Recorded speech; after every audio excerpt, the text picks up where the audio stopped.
Serious, what is a seemingly harmless parenting mistake that will majorly FCK up a child later in life? Anytime a child is playing with a child of the opposite gender, and they respond, "Oh, who's your boy or girlfriend?" Being overprotective as a parent. Semicolon. Or just not listening to your children. Discouraging them from asking questions. Yes, it can be annoying to keep hearing, "But why daddy, mummy?" But I've met far too many adults who admit they stopped asking questions because as a kid their parents would shut them up or be like, "There she goes asking questions again." Inquisitive minds need that fostered. Telling them that the family members who are mean to them or neglect them love them. Creating an environment where you tell your kid their feelings aren't valid just because they aren't the same as yours, or your kid processes their emotions differently than you. Angrily telling your kid they are too sensitive, dramatic, theatrical, hormonal, etc. is just going to mess your kid up and encourage them to bottle emotions up to avoid upsetting you. And is going to lead to major communication issues. Also, constantly pushing an intelligent or self-motivated child to work harder and do better. You're setting your kid up to be a perfectionist, which can be incredibly damaging to his or her mental health in the long run. When I was 4, my parents adopted a kitten. Of course, I had never seen anything quite so delightful before, and I could barely keep my hands off the little fur ball. So about 2 or 3 days passed. I get up in the morning and walk out and ask, "Where is the kitten?" And my parents told me that he died, implying that my roughhousing had killed it. I was terrified to touch an animal for several years thereafter. In fact, they had simply given the kitten back to the people they got it from. Not having them do chores. My parents pushed me to be academic, so doted on me hand and foot as a kid to make more room for study. When you're too young and stupid to know any better, you think it's a blessing. When I moved out to uni, I didn't really know how to clean, when to clean, what to clean with, how to wash clothes, how to get them dry, etc. The only thing I could do is cook and binge drink. That's no way to bring up a kid. And it's a steep learning curve doing all that stuff for the first time in your early 20s. It sounds like a super lame answer. But make sure every kid does their fair share of chores. Don't smother your kids. My mom quit having her own life the moment my brother and I were born. She was an incredibly devoted and loving mother, was very kind to us. But when we were born, she stopped having friends, did not work, and was home every single day from when I was born to when I moved out in my early 20s. She was very easy to upset because she had no other source of self-esteem, and anytime I screwed up, and I screwed up a lot, it was as if I had levied a very personal attack against her. In the last 5 years or so before I left, I don't think we had a single conversation that didn't drive her to tears, and I promise I wasn't that bad. I constantly felt cornered and stressed and fell into depression as a defense mechanism. And she took my resulting lack of performance very personally, creating a very treacherous cycle that was only broken when I enlisted and finally got away. To this day, I often feel like I'm a bad person who failed to live up to her love. Saying I don't care who started it. I grew up with friends whose siblings would target the one with the bad temper, provoke them into a rage, then cry and play victim when they got slapped. In this case, it does matter who started it. A parent has to make it clear that violence isn't okay. But neither is provoking someone into said violence. It doesn't matter that said person never hit or kicked while their sibling did. They never would have gotten hurt in the first place if they didn't encourage the aggression to begin with. Children are clever and will find loopholes in their parents' rules. Parents need to be better and snuff out that kind of BS when it starts. If they don't, they'll raise a manipulator and a scapegoat. One will use them and one will resent them. It's a lose-lose, all because of a simple rule. Not having a life of your own beyond being a parent. Your child isn't responsible for your happiness, so you are. If you build your entire sense of self-worth around your child, there's a good chance your child will grow up to resent the pressure too. You're setting an example for them to be codependent in their own relationships. Pretty much telling you that whatever activity that you enjoy doing is annoying or dumb. I used to love to sing. I was in chorus and would play my favorite songs over and over to learn the words. Not only did my sisters tease me for it, but my parents told me to shut up constantly. So I stopped singing. I must have been terrible. Right? I sing when I'm alone. Or jokingly with some friends. What really broke me was when I went to visit everyone for the holidays and my sister said that she was surprised I never pursued singing since I seemed to love it so much when I was younger. I nearly started crying and had to bite my tongue so I wouldn't scream at her for being one of the reasons I stopped. It's always funny for the ones doing the teasing. But it actually hurts the ones being teased. Especially when it's coming from people who are supposed to love you. Not stopping when your child says stop. Whether it's teasing, or tickling, or resting. Kids who have parents that don't respect their boundaries always seem to end up being the biggest dicks and bullies because they've learned they don't have to respect other people's feelings. Never telling your child that you were wrong and that you're sorry. Just never once occurred. My father never once said I'm sorry to me. He was human. There were plenty of times he should have. My kids have heard from me plenty. Getting them involved in problems they have no control over. My parents felt the need to keep me in the loop regarding our pending foreclosure and argue in front of me over which one was to blame when I was 10. What possible reason is there to share that with a kid? I barely slept for months. I was convinced the cops were gonna bust in at midnight and throw us all outside. Not following through with your promises. If you told your child you were buying ice cream tomorrow in the hopes that they'd forget and the next day when they ask you tell them no, they'll see you as unreliable. Ice cream is just the first thing that came to my mind. Using them as props for jokes in public. Glad you got a kick out of it. Dad. Well, realistically, it'd be a helicopter parent. You always want to look out for your kid, right? Make sure they're not doing things they're supposed to do.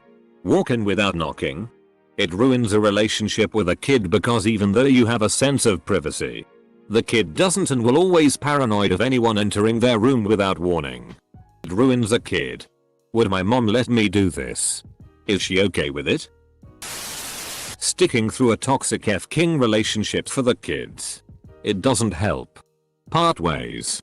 Be good parents. Spend quality time together with the kids. But don't stay together and F-king hate your lives under the guise of it being for the kids. We pick up on your shitty. It's a terrible example to set. Telling kids they have to finish their plate. Sometimes there's too much food. I was overeating for years and it took a lot of work to break the habit and shed the extra weight. Telling your kid they are always a winner. We love our kids and want them to feel special. But it's setting them up to be disappointed later in life when they find out not everyone can win. Let them feel the disappointments early on. And teach them it's okay. They'll grow up better able to handle the stresses of life. I grew up in a very strict Asian household. My parents were very strict on the never wake us up policy. To this day I get very anxious and refuse to wake people up. In fear of being yelled at and locked in a closet. I'm 22 years old. Jesus. Locking kids in a closet is cruelty. Treating crying as if it's something only weak people do. My dad in particular used to yell at me for crying. Which only made me cry more. Which made him yell more. And you get the point. In high school I tried to bring up the possibility of me having anxiety problems that I'd spoken to the school counselor about because my friends made me go since they were worried. He told me I was just a drama queen. I can't express that I'm anxious or stressed around my dad because others have it worse. Even now I'm 21 and seeing a psychiatrist in a couple weeks because I've just felt so bad lately and I would never let my dad know. I think I'd rather die than my dad know I've been seeing a psychiatrist and discussing the possibility of me having OCD with said psychiatrist. Which does explain a lot and is actually kind of comforting for me to know, because he'd get so mad at me for being weak. If someone close to the family dies, don't say to your children they're just sleeping. Congratulations. You just created a lifetime insomniac. Making them give physical affection when they don't want to. If Uncle Bob makes them uncomfortable, don't make them give him a hug. If Aunt Karen freaks them out, don't make them give her a kiss. Never saying sorry to your kids. My mom only just recently started telling me sorry when she gets worked up. It's built up such a resentment for her over the years. And I also have trouble saying sorry myself because of it. Tell your kids sorry. Especially if you overreact to something they did. Not giving them a factual and straightforward sex ed talk. My parents answered my questions truthfully and at an age appropriate level throughout my childhood. And I am extremely thankful for it. Others around me have clearly not been that lucky. Edit. Mocking them. Laughing at them. Adults do it to each other all the time. But kids who haven't been immersed in the background cruelty of our culture for years don't understand that it's just the language of the land. And not that they themselves are particularly unworthy of respect. I have a few. Thinking that whenever they open their mouth they're going to lie to you, telling them that they're just being dramatic whenever they're actually upset about something, telling them that they're being manipulative whenever they show their feelings. X tears. Always assuming the oldest child is to blame for everything. And that the younger child is an innocent and perfect angel. Not creating a safe space for your kids to tell their secrets and make mistakes. When I was younger, I excitedly confided in my mom about my first boyfriend. But instead of calmly talking me through this, she immediately brought my dad in the conversation and they both yelled at me and forced me to break up with him. My parents sat me down at the kitchen table and forced me to write a letter to my boyfriend and tell him that I didn't want to see him anymore. I cried the entire time. After I was done, they posted pictures of the letter all over Facebook and acted like it was so cute. Giving in to your kids' wants and desires without upholding discipline and consequences will give your kids a large uphill battle to climb later. I say this BC my parents babied me a lot when I was young. I never had to do anything I didn't want to do. When I started getting bad grades BC I wasn't doing my homework, my parents would have conferences with my teachers so they could give me extra credit. I had a rude awakening in college when I realized how hard life is. I 100% love and adore my parents. And who's to say if they did discipline me more that I'd have turned out any different? Probably not, but you never know. But when I have kids I already know a few things I'd do differently. The words, "Look who finally decided to join us," when referring to you coming out of your room when guests are over. Way to ease your child into social anxiety. Not signing the permission slip. Missing out on those trips hurts to a certain extent and will make the kid feel marginalized, partially since more often than no the trip will be a recurrent topic. Telling your daughter that if a boy is mean to you it's cause he likes you. I went to my waxer and asked her something like this. She said that a 6-year-old girl come in crying with her parents. They wanted to get her to wax her legs for not cleaning her room. She wouldn't do it. Edit. I wouldn't call that seemingly harmless. I feel like most of these responses fall under seemingly harmful. A seemingly harmless mistake is rewarding your child with something when they do something they already enjoy. Like, for example, reading. If a child just enjoys reading, let the child read without giving any reward. Once you start rewarding the child for that act, their intrinsic motivation gets replaced. It's called the over-justification effect. I found that when my parents teased me about stuff I was clearly uncomfortable with, it made me tell them less later in life. I have a good relationship with my parents, but I don't tell them lots about my life because it's easier if they don't know tease about it. If you qualify for food stamps, take the F-king food stamps. Do not make your kid live on macaroni and cheese made with water because we don't take handouts. Constant remarks about the child's body. Like telling them they need to lose, gain weight, or making any comment about their body type. It goes for everyone in the family. Do not do that. Unless you want your child to develop an ed later on in life. Not letting them have freedoms. Such as going out with friends. Making their own friends. Things such as these. I'm 17 and I'm just now getting actual friends outside of school. I was never allowed to go do anything as a kid. I know it's my parents caring about me, but it's hurt me more in the long run. It's caused some serious social anxiety. Because I said so. See also. I'll give you a reason to cry. Severe punishments. Like shaving the kid's head or destroying his toys hobbies. My neighbor. Also one of my closest friends went through this.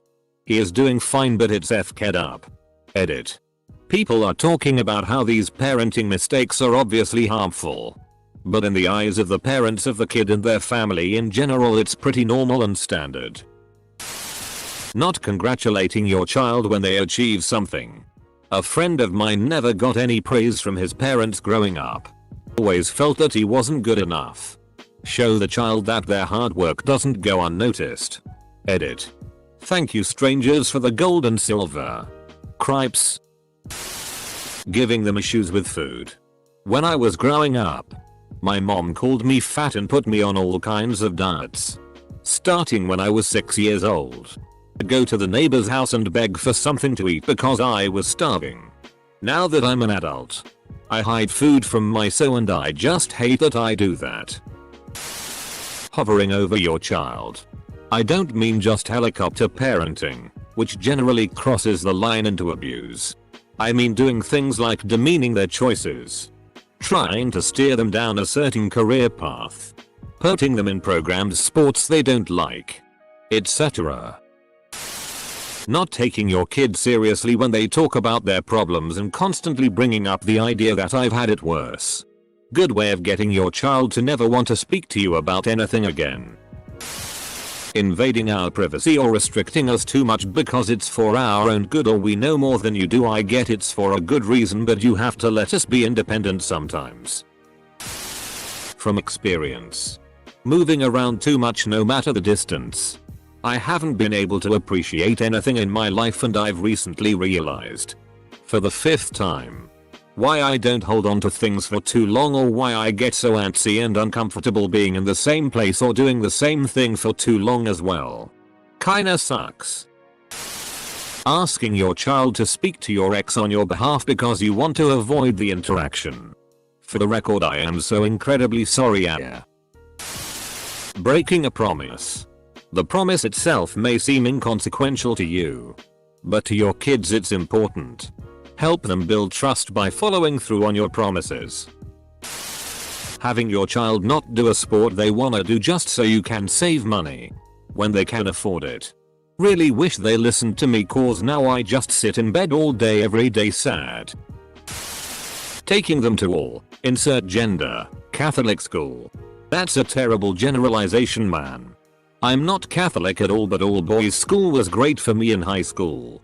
I got really close with a lot of guys and we still can have a good conversation on the street anytime to this day.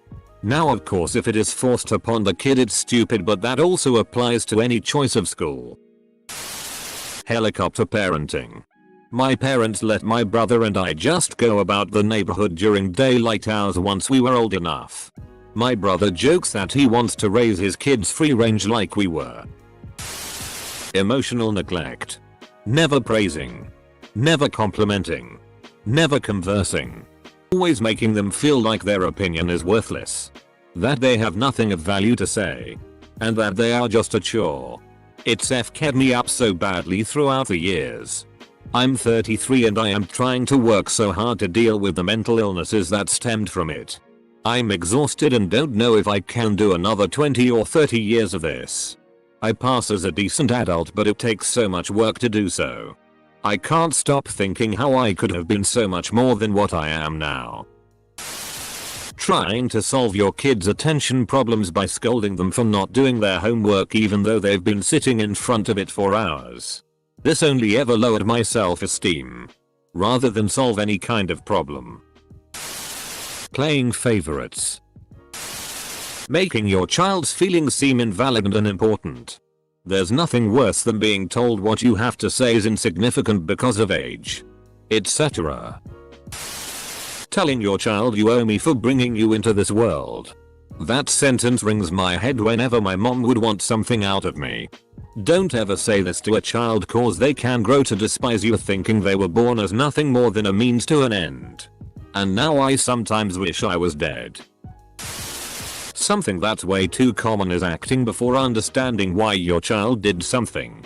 Almost every adult has the unconscious misconception that children are evil by nature and need to be sanctioned to get the evilness out of them. So if a child does something bad, a lot of parents automatically and unconsciously assume that the child did this on purpose and out of evilness. Then they punish the child because they think they need to teach them that evilness won't be tolerated. There are things children need to learn not to do. But in a lot of cases parents need to understand that children act the way they act because it's their only option. For example, a kid doesn't scream at their parent because it's evil, but because it's their only chance to mark a border that his parents repeatedly crossed. The problem here is the communication within the family, not the child. So you need to understand the real problem and work on your family's communication. Punishing your child is just an easy way to deal with it, but not a solution. Anyone who is a parent or ever hopes to be a parent, please never tell your child I would be so sad if you turned out to be gay, lesbian, trans. I just came out to my family this year. I'm 21, and my mom cried about how she didn't feel like a good mother because I didn't tell her sooner, and told other people.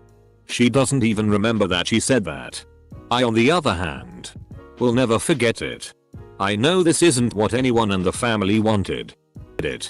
Not to throw my mom entirely under the bus because although it was a difficult coming out, she does love and accept me. However, this one single comment, she said this when I was 13 or 14, majorly fueled my fear of coming out to my parents. I thought it would make me a huge disappointment and embarrassment. Parents treating children like counselors or friends. Kids do not need to know adult business. Little things like normalizing the overuse of alcohol. You don't have to be an abusive alcoholic to drink too much, but you can certainly normalize what really is a harmful substance. I would like to add I'm a hypocrite who loves Guinness. I'm so sick of the mommy's wine culture bullshit. I watched my mom reach for a drink every time she didn't know how to handle something. And because I am absolutely terrified at the idea of becoming an alcoholic, I won't touch the stuff. In my personal opinion, spanking kids, or as some call it, whooping their ass. I feel like if you want to teach them that violence is not okay, spanking them for something they did wrong is only contradicting that. It teaches them that you can get someone to or not to do something with spanking or physical punishments. When my dad hit me for the first time, and he only did it like twice, I didn't just not do what I had done. I was scared of him for a long time after that. Every time my brother annoyed me, I would resort to violence. Thanks for the silver. Telling your child that they're incredibly intelligent. They're probably not. But since most kids have the ability to get decent grades if they apply themselves, they'll take that as affirmation of what you've told them. Eventually, they'll grow up and realize that they're average at best even though they've been treated as gifted, and they won't know how to evaluate their worth and end up feeling as if they have no meaning because they're really not that much smarter than everybody else. Give your kids meaning in other things instead of teaching them to take intelligence to measure their worth. Let your kid know when you think they're good at something and encourage them to put more work into that thing, and so they eventually find their passions and their worth in the world. Yelling at them when you get mad. I love my parents. They love and support me and give me help when I need it. However, when they start to raise their voice, yelling at them. My mother yelled at me constantly growing up, and I ended up learning some really insidious subtle lessons and struggling with anxiety because of it. Telling your child to eat all of their food. If you're full, you're full. Don't force your child to eat more than they need to. That's how eating disorders are formed. My mother tried to do this to me today and I gave her a long explanation as to why it's bad. I'm 13. And my parents still do this.